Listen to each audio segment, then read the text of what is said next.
Hello everyone. Last lecture में applications of graph में हमने 4 पॉइंट्स लिखे थे कि कब एक क्वाड्रेटिक फंक्शन हमेशा पॉजिटिव होता है, कब हमेशा नेगेटिव होता है, कब ग्रेटर देन और इक्वल टू 0 होता है और कब लेस देन और इक्वल टू 0 होता है, राइट। और उस पे हमने कुछ बेसिक क्वेश्चंस किए थे जिसमें डायरेक्ट कंडीशंस लगा के हमें रिजल्ट मिल गया था। और इस लेक्चर में हम उसी के ऊपर कुछ थोड़े एडवांस टाइप के क्वेश्चंस करेंगे, कुछ इंटरेस्टिंग क्वेश्चंस करेंगे, राइट। तो देखना इसको, ये दो क्वेश्चंस लिखे हैं, पहले तो यहां से स्टार्ट कर रहे हैं। क्वेश्चन नंबर 1 देखना, find A for which this equation has two real and unequal roots for every B belonging to R. एक क्वाड्रेटिक इक्वेशन दे रखी है और इसमें ना दो अननोन्स हैं, ए बी है और बी बी, बट हमें किसकी वैल्यूज पूछी गई है, सिर्फ ए की वैल्यूज पूछी गई है और दे रखा है कि ए की ऐसी कौन सी वैल्यूज होंगी जिसके लिए इसके रूट्स जो आएंगे वो हमेशा रियल और अनइक्वल आएंगे for every value of B, कि वो बी पे डिपेंड ही ना करे। ठीक है, ए की ऐसी वैल्यूज बताओ ताकि वो बी पे डिपेंड ही ना करे, बी को तुम जो मर्जी रख लो उसके रूट्स हमेशा कैसे है, रियल और अनइक्वल है। तो देखना इसको कैसे स्टार्ट करेंगे। सबसे पहले तो क्वाड्रेटिक इक्वेशन दे रखी है, इसी को लिख रहा हूं मैं, x square plus A minus B x plus 1 minus A minus B equal to 0। ठीक है, तो रूट्स पे क्या कंडीशन है, roots are real and unequal. तो रियल और अनइक्वल रूट्स के लिए कंडीशन पता है हमें क्या होती है, d ग्रेटर देन 0। तो पहले तो सिंपली कंडीशन लगा देंगे d इज ग्रेटर देन 0। ठीक, करो इसको। तो डिस्क्रिमिनेंट कितना इसका, a minus b whole square minus 4 times 1 minus a minus b greater than 0, right. Expand करके लिख रहे हैं, this would be a square plus b square minus 2ab minus 4 plus 4a plus 4b greater than 0। ये चीज है। तो अगर ये कंडीशन होल्ड करेगी तभी हम बोल पाएंगे कि इसके रूट्स कैसे हैं, रियल और अनइक्वल। अब देखना इसको ध्यान से, ये जो चीज आ रही है ना, इसको तुम ये भी बोल सकते हो, लेफ्ट हैंड साइड वाले को अगर तुम देखो ध्यान से, इसको तुम ये भी बोल सकते हो कि ये a में एक क्वाड्रेटिक एक्सप्रेशन दे रखा है, b को अगर हम as a constant number treat करें तो इसको बोल सकते हैं कि a में क्वाड्रेटिक एक्सप्रेशन है। या फिर अगर तुम इसको b में क्वाड्रेटिक एक्सप्रेशन की तरह ट्रीट करना चाहते हो तो हम क्या कर लेंगे, a को कांस्टेंट मान लेंगे। तो इसके लिए हमारे पास दोनों ऑप्शन है, इसको तुम क्वाड्रेटिक इन a भी बोल सकते हो या फिर क्वाड्रेटिक इन b, तुम्हारी मर्जी है। ठीक है, बट साथ में जो हमारे पास कंडीशन है, पहली बात तो हमें a की वैल्यूज चाहिए और दूसरी चीज कंडीशन क्या है, for every b belonging to r। तो ये जो कंडीशन है ये सेटिस्फाई होनी चाहिए for every b belonging to r, इस चीज का ध्यान देना। ठीक है, तो क्योंकि for every b belonging to r लिखा गया है तो हम क्या करेंगे, इसको as a quadratic in b की तरह ट्रीट करेंगे। जैसे हमने पॉइंट्स लिखे तो उसमें क्या लिखा था, यहाँ पे क्या लिखा होता था, for every x belonging to r, और वो क्वाड्रेटिक इसमें होती थी, x में होती थी। तो इसीलिए क्योंकि इसमें b बिलोंगिंग टू r लिखा गया तो इसको हम कैसे ट्रीट करेंगे, as a quadratic in b और a को एज अ कांस्टेंट नंबर मान के चलेंगे, राइट। तो अगर ये b में क्वाड्रेटिक है तो इसको स्टैंडर्ड फॉर्म में एक्सप्रेस करते हैं, क्वाड्रेटिक की जो स्टैंडर्ड फॉर्म होती है, तो क्या बनेगा, b स्क्वायर और b का कोएफिशिएंट कितना है, एक तो यहां से आएगा -2a, एक यहां से 4, तो 4 - 2a, ये b का कोएफिशिएंट और बाकी सारे क्या बच गए, constant number, a square -4 + 4a, so a square -4 + 4a। ठीक है, दिस इज ग्रेटर देन 0। तो ये तो चल ही रहा है साथ में, that for every b belonging to r, सही बात है। अब इसको देखना, b को तुम x मान सकते हो, अगर देखने में कंफ्यूजन हो रही है तो इसको अगर x मानो तो क्या सिचुएशन है, एक क्वाड्रेटिक एक्सप्रेशन है, इसकी वैल्यू हमें हमेशा ग्रेटर देन 0 चाहिए for every x belonging to r। तो इसका मतलब इस पूरे का ग्राफ कैसा बनना चाहिए, ऐसा बनना चाहिए। इसकी कंडीशन क्या होती है, a पॉजिटिव होता है और d इसका नेगेटिव होता है। तो ये दो कंडीशंस लगा देंगे। ठीक है, a का मतलब इसका कोएफिशिएंट, b स्क्वायर का कोएफिशिएंट वो तो ऑलरेडी पॉजिटिव है, 1 है, तो बस कंडीशन क्या लगेगी कि इस सारे का जो डिस्क्रिमिनेंट है, d डैश बोल देते हैं, ऊपर वाले को d बोला था, तो इसका जो d डैश आएगा वो कैसा होना चाहिए, नेगेटिव होना चाहिए। तो ये देख लो। ठीक है, इसमें भी अक्सर कंफ्यूजन होती है बच्चों के, क्योंकि दो बार डिस्क्रिमिनेंट का यूज कर लिया हमने। पहली बार तो इसीलिए यूज किया था क्योंकि रूट्स पे कंडीशन लगाई थी हमने, रूट्स रियल और डिस्टिंक्ट होने चाहिए। बट दूसरी बार क्या हुआ, क्वाड्रेटिक एक्सप्रेशन पे इनइक्वालिटी आ गई कि ये हमेशा हमेशा पॉजिटिव चाहिए था हमें, तो दूसरा d उसके लिए लगाएंगे। तो अब होपफुली आगे सॉल्व कर पाएंगे, इसका डिस्क्रिमिनेंट फाइंड करके इसको लेस देन 0 कर देंगे। ठीक है, तो कर लेते हैं इसको। सो d डैश कितना आएगा, 4 - 2a का whole square b square -4ac, तो -4 times a square minus 4 plus 4a, this is less then 0।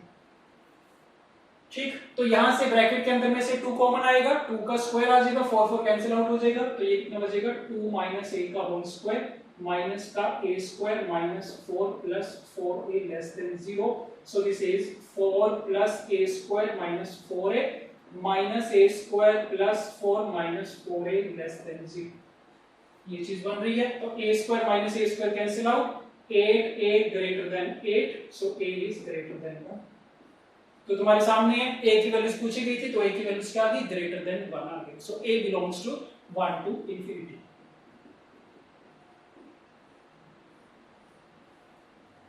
Right, okay. Second question देखना, if a b c are real numbers satisfying the condition that a plus b plus c is equal to 0, then the roots of this quadratic equation are। तो इस quadratic equation के roots के बारे में comment करना है, positive, negative, real and distinct और non real. Right, तो देखने से, स्टेटमेंट देखने से ये तो पता चल रहा है कि क्योंकि इसके रूट्स की नेचर पूछी गई है, तो इसके डी को चेक करेंगे, इसका डिस्क्रिमिनेंट कैसा है। ठीक है, तो पहला काम तो ये करो, इसका डिस्क्रिमिनेंट फाइंड कर रहे हैं। सो देखना 3ax square plus 5bx plus 7c equal to 0। Right, so d is equal to कितना आएगा 25b square minus 4 times 3a times 7c। ये डिस्क्रिमिनेंट है, इसका साइन चेक करना है हमें, पॉजिटिव होगा या नेगेटिव होगा या 0 होगा। तो देखते जाओ, so d is equal to 25b square minus कितना होना ये 84ac। तो अभी ये बात तो पक्की है, यहां से देख के तो कुछ नहीं बता सकते पॉजिटिव नेगेटिव के बारे में। पहला काम तो क्या करो, 3 अननोन्स है इसमें a b और c, और क्योंकि इसमें ये रिलेशन दे रखा है तीनों में, तो इसका यूज करके ना इसमें से एक वेरिएबल तुम कम कर सकते हो, एक अननोन कम कर सकते हो। मान लो हमने यहाँ से b को हटा दिया, तो b की जगह हम क्या पुट कर देंगे यहाँ से माइनस a माइनस c। तो क्योंकि b की value minus a minus c है, यहाँ पे रख देते हैं। So d equal to 25 minus a minus c का स्क्वायर माइनस 84ac। तो देख सकते हो एक वेरिएबल तो कम हो गया, a और c मिले हैं सारे को। अब ये क्या चीज है, 25a square plus 25c square, यहां से क्या बनेगा 2ac, तो 25 इंटू 2 50ac, तो माइनस का 34ac। ठीक, अब ये d आ गया, इसको सोच के बताना पड़ेगा, इसको कैसे चेक करो, क्योंकि आगे और तो हम सिंप्लीफिकेशन नहीं कर सकते, डाटा हमारे पास खत्म हो गया, इतने डाटा क्वेश्चन में, तो मतलब हमें यहीं से देख के, इसी को देख के जज करना पड़ेगा कि ये पॉजिटिव है या नेगेटिव है। अब वो कैसे देखेंगे, देखना इसको। अगेन सिचुएशन क्या है ना, दो अननोन्स है a और c, इसको तुम ट्रीट कर सकते हो या तो as a quadratic in a की तरह ट्रीट कर लो, या फिर क्वाड्रेटिक इन c की तरह ट्रीट कर लो, मर्जी है तुम्हारी। अब मान लो मैं इसको as a quadratic in a की तरह ट्रीट कर रहा हूं, तो क्या होगा 25a स्क्वायर, और a का कोफिशिएंट कितना माइनस 34c, ये a का कोफिशिएंट है, और प्लस ये सारे कांस्टेंट हम मान लेंगे 25c स्क्वायर, ये चीज है। अब ये क्वाड्रेटिक एक्सप्रेशन बन गया, a में हमें चेक करना है इसकी वैल्यू पॉजिटिव होगी या नेगेटिव। तो ग्राफ की अगर तुम हेल्प लो तो तुम इसमें क्या बोल दोगे कि इसमें जो कोफिशिएंट ऑफ a स्क्वायर है ये तो पॉजिटिव है, a की वैल्यू तो पॉजिटिव है, और इसका d चेक करो, अगर तुम इसका d चेक करते हैं d डैश, तो इसका d डैश कैसा आएगा b square 34c square minus 4 into 25 into 25c square. ठीक बात है, तो कितना आ गया ये 34 का square times c square minus कितना बनेगा ये 100 2500c स्क्वायर। ठीक, और इसकी वैल्यू कैसी आएगी, पॉजिटिव या नेगेटिव, चेक कर लेना, ये नेगेटिव मिल जाएगा। सो d dash is negative. Right, तो क्या पता चला, ये जो क्वाड्रेटिक एक्सप्रेशन था, अगेन अगर तुमने a में मान रखा है तो अगर कंफ्यूजन हो a की जगह x रख लेना, 25x square minus 34cx plus 25c square. क्या पता चला इसके बारे में, इसका a पॉजिटिव था और इसका d कैसा आया, नेगेटिव आया, इसका मतलब इसका जो ग्राफ बनेगा कैसा बनेगा, ऐसा बनेगा, जिसका मतलब क्या कि इसकी वैल्यू हमेशा कैसी आएगी, ग्राफ से देख के पॉजिटिव आएगी।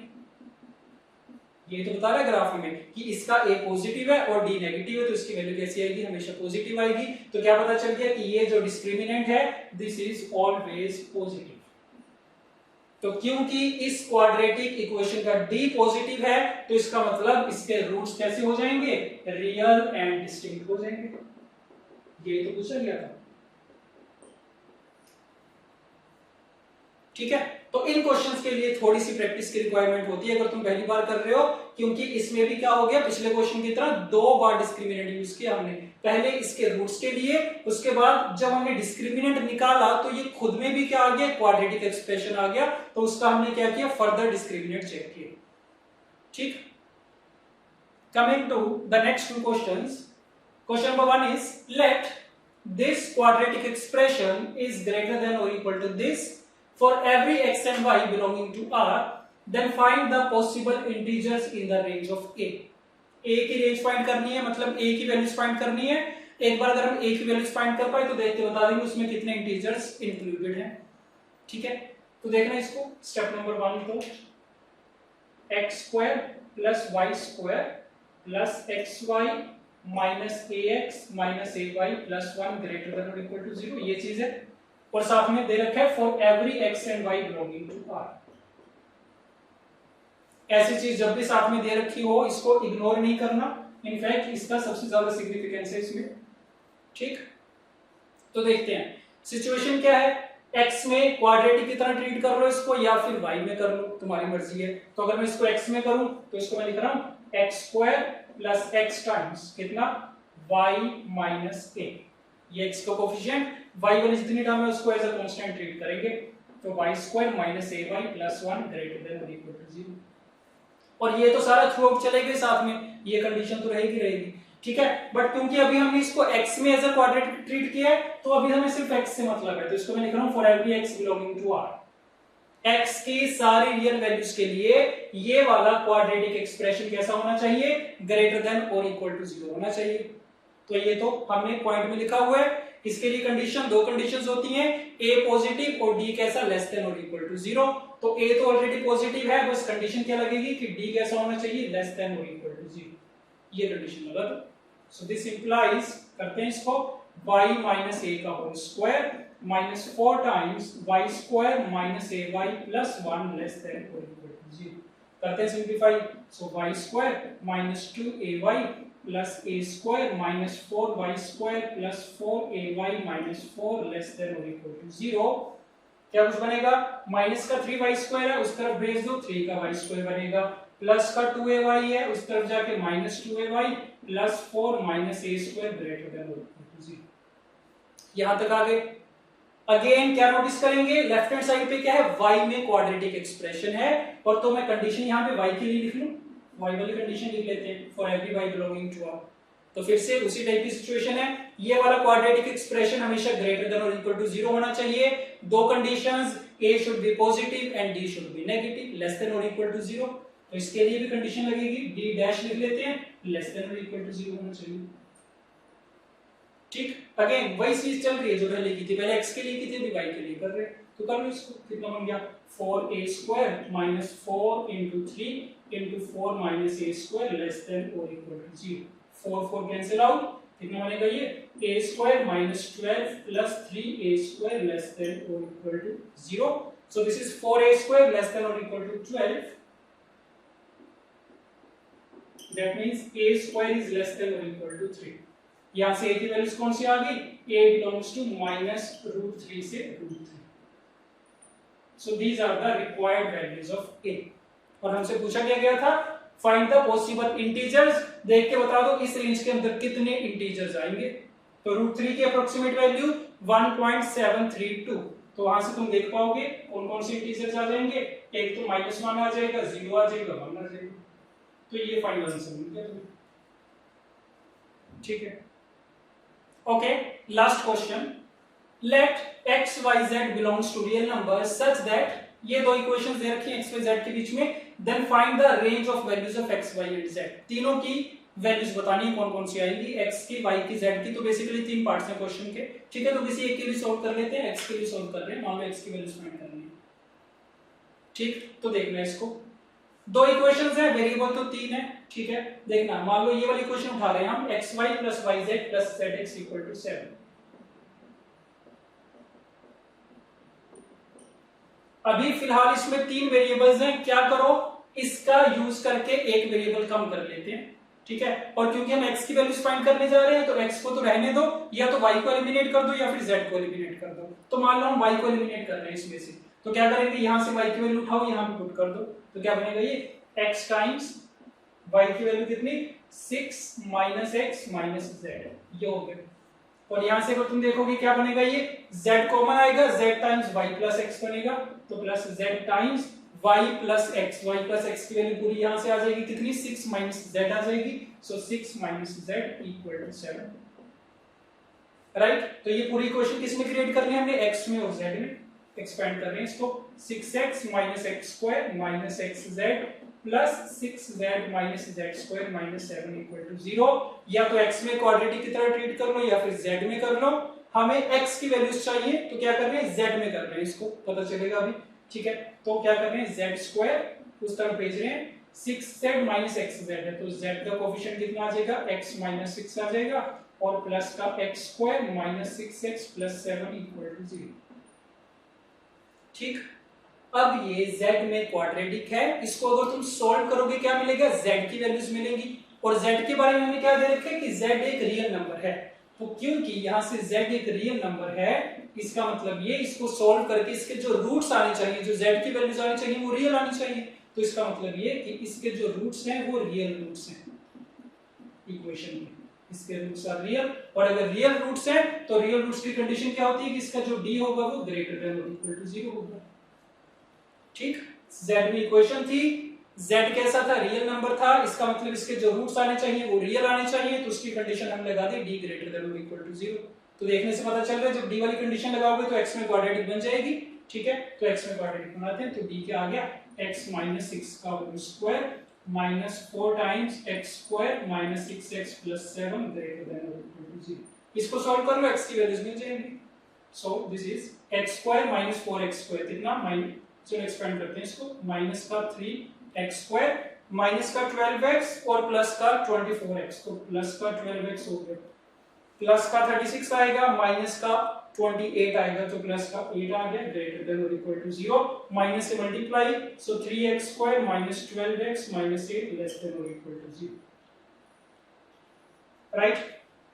यहां से सॉल्व करनी है इनइक्वालिटी, चेक कर लो फैक्टराइज हो पाएगा कि नहीं, तो फैक्टराइज तो नहीं हो रहा, ठीक है। तो या तो इस पे क्वाड्रेटिक फॉर्मूला लगा लो, नहीं तो स्क्वायर कंप्लीट कर लो, जैसे मर्जी कर लो। तो स्क्वायर कंप्लीट कर रहे हैं उसके लिए क्या होगा, पहले x स्क्वायर का कोफिशिएंट 1 बनाएंगे, तो 3 से डिवाइड कर रहे हैं सारे को, तो ये बनेगा x square minus 4x minus 8/3, this is less than और इक्वल टू 0, ठीक है। स्क्वायर कंप्लीट करने के लिए ये क्या x माइनस 2 का होल स्क्वायर बनेगा और प्लस का 4 चाहिए, सो this is x square minus 4x plus का 4, ये एक साथ रख लिया, माइनस 4 कर देंगे बैलेंस के लिए, माइनस 8/3 लेस देन और equal to 0, so this is x minus 2 whole square less than और इक्वल टू कितना बनेगा 20/3, ये चीज आ गई।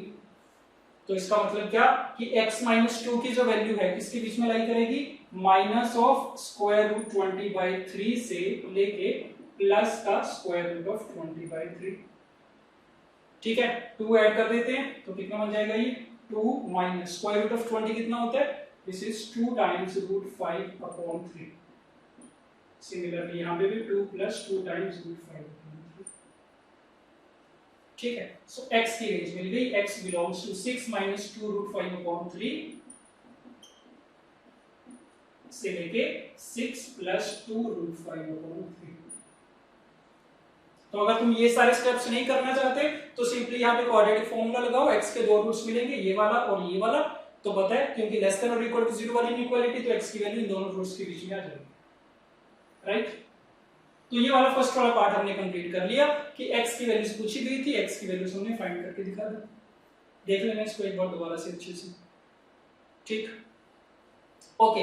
अब फर्स्ट पार्ट हो गया, तो क्या सेकंड पार्ट कर सकते हैं, y की वैल्यूज बता सकते हैं क्या, इसी तरीके से सारा किया जाएगा पूरा। तो अगर तुमसे y की वैल्यू पूछी जाती तब भी सेम करते, इसमें हमने y को एलिमिनेट कर दिया तो तब क्या करते, x या z को एलिमिनेट कर देते, सारा सेम तरीके से चलता, ठीक है। बट यहां से देख के एक और चीज पता चल रही है कि ये जो सारा क्वेश्चन है ना, ये x, y और z में सिमेट्रिक है, जो जो चीज x के लिए हो रही है वही चीज y के लिए भी हो रही है, वही चीज z के लिए भी हो रही है। तो अगर तुम दोबारा y के लिए फाइंड करना चाहोगे तो सारा प्रोसेस एग्जैक्टली सेम चलेगा और रिजल्ट भी तो सेम आएगा, क्योंकि जो इक्वेशंस है उसमें x y z सारे एक जैसे हैं, कोई फर्क थोड़ी होंगे। ठीक है, तो इसका मतलब जो y की वैल्यूज आएंगी वो भी यही आएंगी एग्जैक्टली, z की वैल्यूज भी यही आएंगी, तो तीनों के लिए सेम रेंज ऑफ वैल्यूज आएंगी। ठीक, तो बस इसी टाइप के क्वेश्चंस बनेंगे इस पे। ठीक है, जो हमने 4 पॉइंट्स लिखे थे उसके ऊपर, ये थोड़े से एडवांस टाइप के क्वेश्चन हैं जो हमने आज किए हैं, बट ये भी देख सकते हो एक ही जैसे क्वेश्चंस है।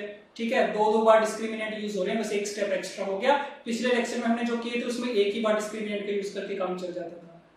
ठीक है, तो ये वाले क्वेश्चंस हमारे कंप्लीट हो गए, राइट। इसके बाद 2 क्वेश्चंस मैं तुम्हें दे रहा हूँ खुद से करने के लिए। ठीक है, उनका आंसर मुझे लिख के बता देना कमेंट सेक्शन में, सोल्व कर लेना उसको।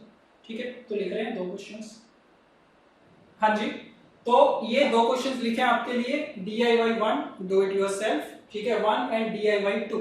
तो ये दोनों क्वेश्चन ट्राई करना खुद से, हो जाएंगे आराम से, और इनके आंसर कमेंट सेक्शन में लिख के बताना कि DIY 1 का ABCD कौन सा है और DIY 2 के लिए कौन सा, राइट। तो इसी के साथ ये वाला टॉपिक हमारा कंप्लीट